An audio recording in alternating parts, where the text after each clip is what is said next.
Sa isang bagong araw ay naglalakad si Allen kasama ang kanyang ama.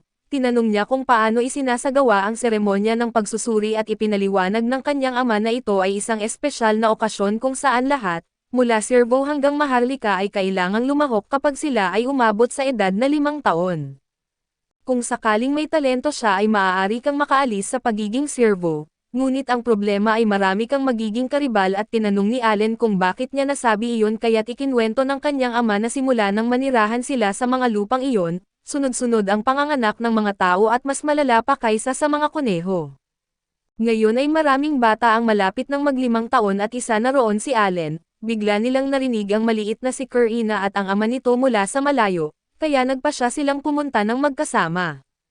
Pagkaraan ng ilang oras na paglalakad ay nakita nila mula sa malayo ang nayon ng mga plebeyo. Pagdating sa lugar kung saan gaganapin ang seremonya ay nakita nila na nagtipon na ang mga plebeyo at mga servo at biglang bumukas ang mga pinto. Lumabas ang 3 miyembro ng simbahan at binasbasan ang lahat sa pangalan ni Elmea at ito ang Diyos ng paglikha. Binati nila ang lahat ng swerte at binanggit na ang bansang iyon ay nakakita na ng mga bayani na ang pinagmulan ay umaabot pa sa pagiging servo. Ikinamangha ito ng ilang plebeyo na halos hindi makapaniwala. Gayunpaman ay binigyan sila ng halimbawa na kung saan si Clases na santa na ipinanganak na plebeyo, si Burke at ito ang Panginoon ng Espada na isang simpleng servo lamang at nang marinig ito ay naalala ni Allen na ayon sa laro, ang mga klase tulad ng bayani at Panginoon ng Espada ay kailangang magsimula mula sa mababang antas ng lipunan.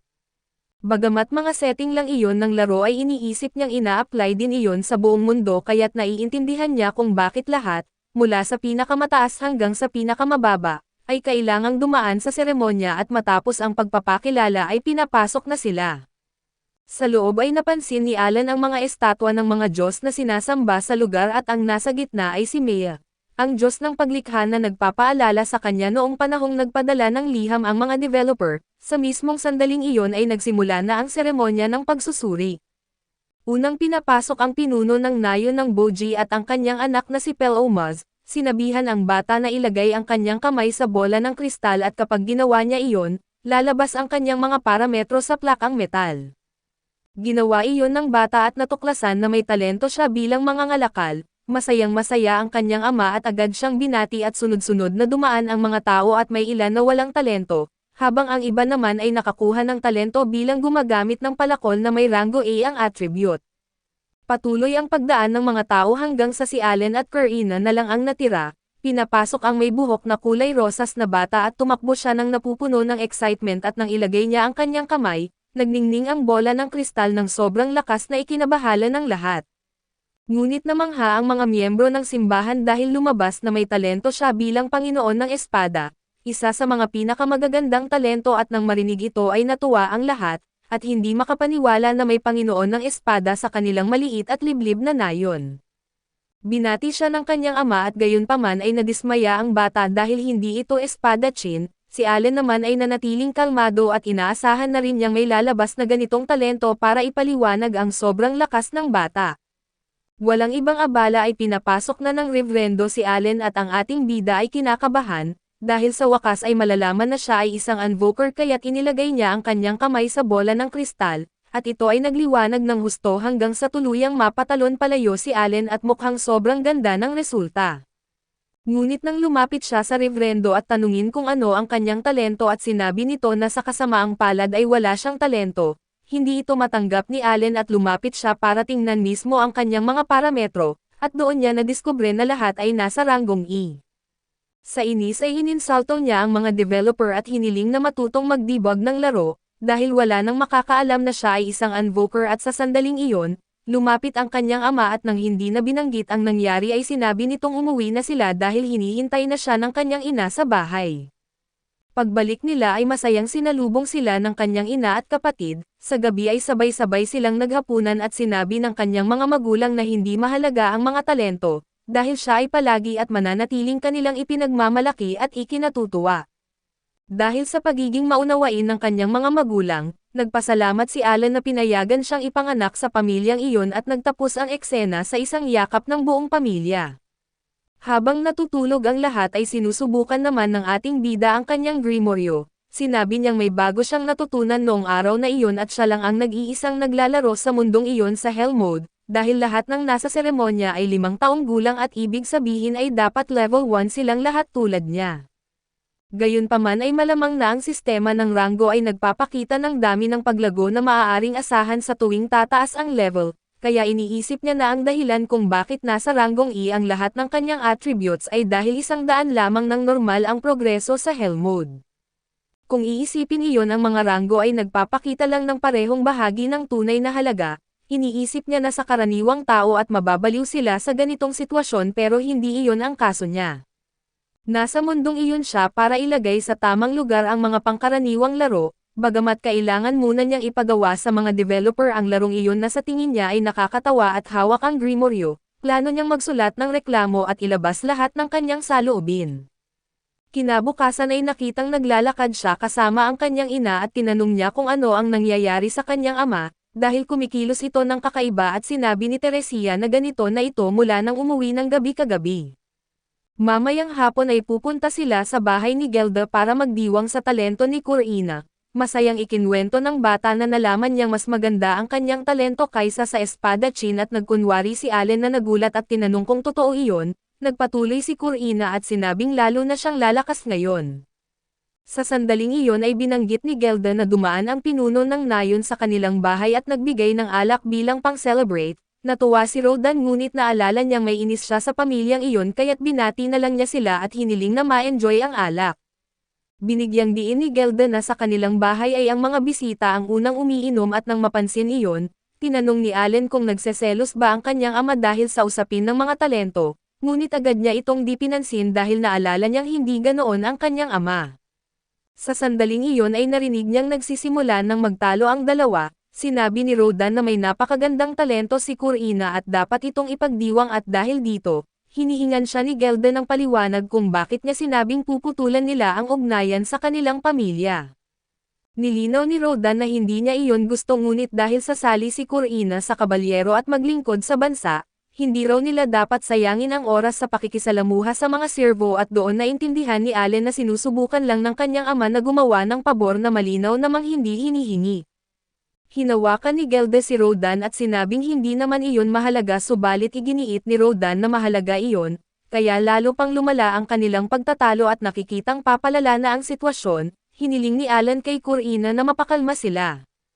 Hinawakan ng bata ang kanyang espada at handa na sanang makialam, ngunit nauna ang mga asawa at sinasapak ang mga lalaki at dahil naresolba ang problema ay nagpatuloy na lang si Corina sa pagkain. Tinanong ni Allen si Milda kung palagi bang ganoon ang kanilang pag-aaway.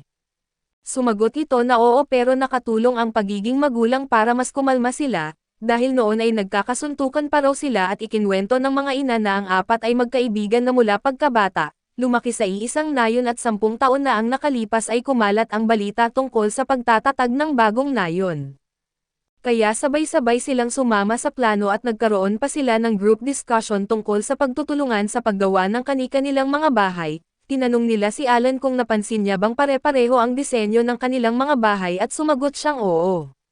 Sinabi ng kanyang ama na mas madali raw magtayo ng sabay-sabay, kaya pinaghati-hatian nila ang mga gawain at sa isang bagong araw at habang nagtatrabaho ang mga magulang, dumating ang balita na hinahanap ng orden ng kabalyeriya si Corina. Ngayon sa nayon ng mga plebeyo ay makikita ang mga magulang at mga anak na nagtipon, lumitaw rin ang batang may talento bilang gumagamit ng palakol at tinanong niya ang ating bida kung ano raw ang ginagawa niya sa lugar na iyon, dahil wala raw puwang doon ang mga walang talento.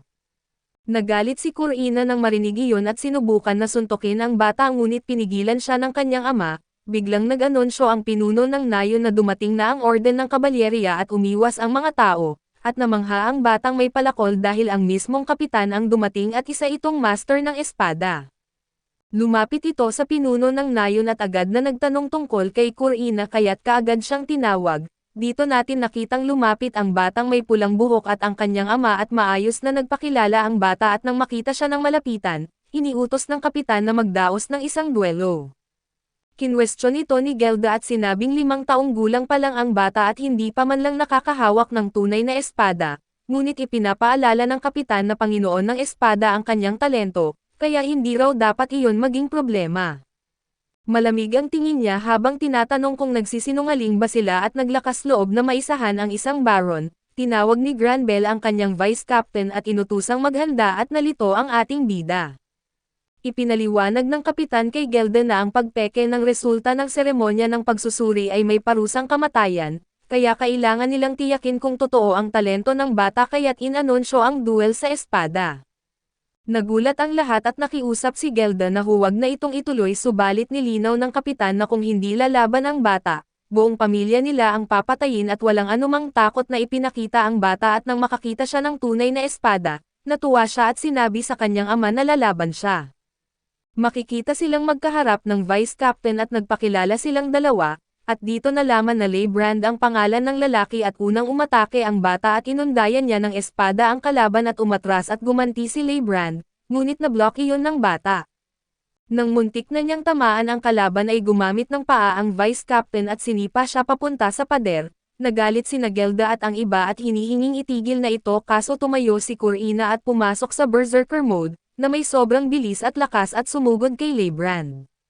Wala itong nagawa kundi harangin ang mga atake, hanggang sa isang pagkakamali ay nabasag ni Corina ang kanyang espada at tinapos ng kapitan ang laban, bumalik sa sarili ang bata at nagtanong kung tapos na ba.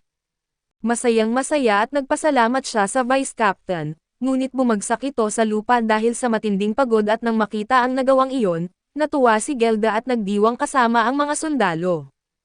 Matapos masaksihan ang lahat wala nang ibang magawa ang kapitan kundi maniwala. Lumapit siya kay Gelda at binati siya sa maayos na pagpapalaki sa bata, at humingi ng paumanhin sa kanyang pagdududa. Inanyayahan niya silang kumain upang pag-usapan ang kinabukasan ng anak, at pinayagan ding isama ang kanilang mga kaibigan kaya't makikita silang nasa isang napakaluhong bahay at mabigat ang tensyon. Nagtaka ang ating bida kung bakit sumunod pa ang batang may palakol at ang ama nito, ngunit iniisip na lang niyang kumuha ng kaunting prutas para maiuwi at sa sandaling iyon, nagsalita ang kapitan at nagpakilala siya bilang Senov at sinabi na siya ay ipinadala sa utos ng kanyang Panginoon upang alamin kung may tunay na Panginoon ng espada sa kanilang lugar. Doon ay napatunayan niyang totoo nga iyon at lumapit siya sa pinuno ng nayon at sinabi na ang bayang nasa hangganan ay papangalanan sana sa kanya kapag ito ay tuluyang naitatag, ngunit ngayon na nalaman nilang may ipinanganak na Panginoon ng espada sa lugar na iyon. Iniutos ng kanyang Panginoon na igalang ang napakahalagang pangyayaring ito sa pamamagitan ng pagpapangalan sa nayon bilang nayon ng Corina. Hindi na nagtanong ang pinuno ng nayon at agad itong tinanggap. Ipinaliwanag ng kapitan sa lahat kung bakit niya isinailalim si Corina sa ganoong pagsubok at 3 taon na ang nakalipas. May ipinanganak na Panginoon ng espada sa pamilya ng isang konde na naglingkod pa sa pamilyang Maharlika ngunit hindi nito naabot ang inaasahan. Kaya isinailalim siya sa muling pagsusuri at doon lumabas na karaniwan lang pala ang kanyang talento bilang eskrimador. Dahil dito ay natuklasan nila na maraming Maharlika ang pinalaki at pinalabas na mas mataas ang kanilang talento, kaya nagpa siya ang kaharian na masusing i-verify ang lahat ng resulta ng pagsusuri. Humarap muli siya kay Gelda at humingi ng paumanhin sa muling pagsailalim sa kanyang anak sa ganoong pagsubok. Hiniling niya na ipagpatuloy ang pag-aalaga kay Corina at tulungan itong umunlad upang pagdating ng edad na 12, ay makapasok ito sa akademya at sa kalaunan ay direktang maglingkod sa pamilyang Maharlika. Namangha si Allen nang marinig ang huling bahagi at sa sandaling iyon, nagtanong ang batang may talento sa palakol kung kahit sino ba ay maaaring pumasok sa akademyang iyon at maging kabalyero, pinagsabihan siya ng kanyang ama na magpakabait at humingi ng paumanhin sa kapitan. Sinabi naman ng kapitan na sa hinaharap ay magpapadala sila ng isang instructor sa nayon, kaya iminungkahi niyang mag-aral ng mabuti upang makuha ang karapat-dapat na pagpasok sa akademya. Nang marinig iyon ay sinabi ni Corina sa ating bida na dapat din siyang mag-aral kasama nila at sumagot si Allen na gagawin niya iyon, ngunit tumawa lang ang isa pang bata at sinasabing wala raw siyang kakayahan para doon. Agad namang sumingit si Corina upang ipagtanggol siya. Gayunpaman ay walang pakialam ang ating bida at total 40 taong gulang na siya sa isip, napansin ng kapitan ang maitim niyang buhok at mga mata at tinanong kung sino siya. Sumagot si Rodan na anak niya ito at nang mapansin ni Gelda na hindi pa siya naipapakilala, siya na mismo ang nagpakilala at nang marinig ang pangalan ni Rodan, tinanong ng kapitan kung siya nga ba ang mismong Rodan, ang mangangaso ng dambuhalang baboy damo. Agad siyang tumayo at humingi ng paumanhin sa pagiging bastos niya sa alamat ng nayon at nabigla si Rodan at nagtanong kung ano ang ibig niyang sabihin. Ipinaliwanag ng kapitan na mahilig ang baron sa karne ng higanteng baboy damo na ibinibigay ng nayong iyon tuwing taglamig. Ayon sa kanyang narinig si Rodan ang taong humaharap sa pinakamapanganib na papel sa mga pangangaso, kaya itinuturing siyang isang bayani at hiniling niya kay Rodan na tanggapin ito bilang papuri mula mismo sa baron at mula sa kanya. Dahil dito ay hindi maiwasan ni Alan na isipin na tunay ngang kahanga-hanga ang kanyang ama at pagsapit ng hapon habang pauwi na sila, nagbigay ang kanyang ama ng isang mahalagang aral at kahit simpleng servo lamang sila, maaari pa rin silang kilalanin ng mga dakila. Hiniling niya kay Alan na huwag sumuko at patuloy na magpatuloy at gaano man kahirap ang trabaho.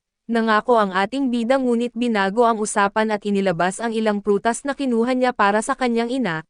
Tinanong kung mali ba ang ginawa niya at tumawa lang ang kanyang ama, at ipinakitang ginawa rin niya iyon at mas marami pa nga.